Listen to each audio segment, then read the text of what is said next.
تم اقرار کرتے ہو کہ اللہ اور ہر چیز کا مالک ہے. اس کے کیا معنی؟ اس کے معنی یہ ہیں کہ تمہاری جان تمہاری اپنی نہیں، خدا کی ملک ہے. تمہارے ہاتھ اپنے نہیں، تمہاری آنکھیں اور تمہارے کان اور تمہارے جسم کا کوئی عضو تمہارا اپنا نہیں.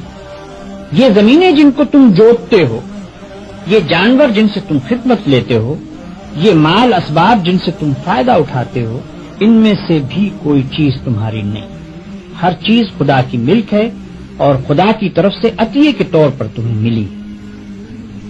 اس بات کا اقرار کرنے کے بعد تمہیں یہ کہنے کا کیا حق ہے کہ جان میری ہے، جسم میرا ہے، مال میرا ہے اور فلاں چیز میری ہے. دوسرے کو مالک کہنا اور پھر اس کی چیز کو اپنی قرار دینا بالکل ایک لغو بات ہے. اگر در حقیقت یہ بات سچے دل سے مانتے ہو کہ ان سب چیزوں کا مالک خدا ہی ہے تو اس سے دو باتیں خود بخود تم پر لازم ہو جاتی ہیں. ایک یہ کہ جب مالک خدا ہے اور اس نے اپنی ملکیت امانت کے طور پر تمہارے حوالے کی ہے تو جس طرح مالک کہتا ہے اسی طرح ان چیزوں سے کام لینا چاہیے. اس کی مرضی کے خلاف ان سے کام لیتے ہو تو دھوکہ بازی کرتے ہو. تم اپنے ان ہاتھوں اور پاؤں کو بھی اس کی پسند کے خلاف ہلانے کا حق نہیں رکھتے. تم ان آنکھوں سے بھی اس کی مرضی کے خلاف دیکھنے کا کام نہیں لے سکتے. تم کو اس پیٹ میں بھی کوئی ایسی چیز ڈالنے کا حق نہیں ہے جو اس کی مرضی کے خلاف ہو. تمہیں ان زمینوں اور ان جائیدادوں پر بھی مالک کے منشا کے خلاف کوئی حق حاصل نہیں ہے.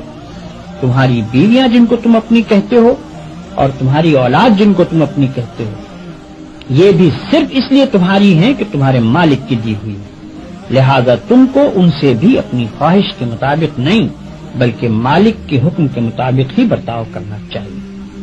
اگر اس کے خلاف کرو گے تو تمہاری حیثیت غاصب کی ہوگی.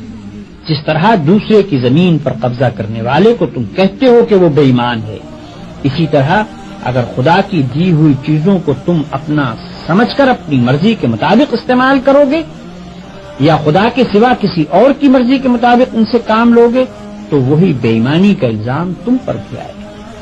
اگر مالک کی مرضی کے مطابق کام کرنے میں کوئی نقصان ہوتا ہے تو ہوا کرے. جان جاتی ہے تو جائے، ہاتھ پاؤں ٹوٹتے ہیں تو ٹوٹیں، اولاد کا نقصان ہوتا ہے تو ہو، مال و جائیداد برباد ہو تو ہوا کرے. تمہیں کیوں غم ہو؟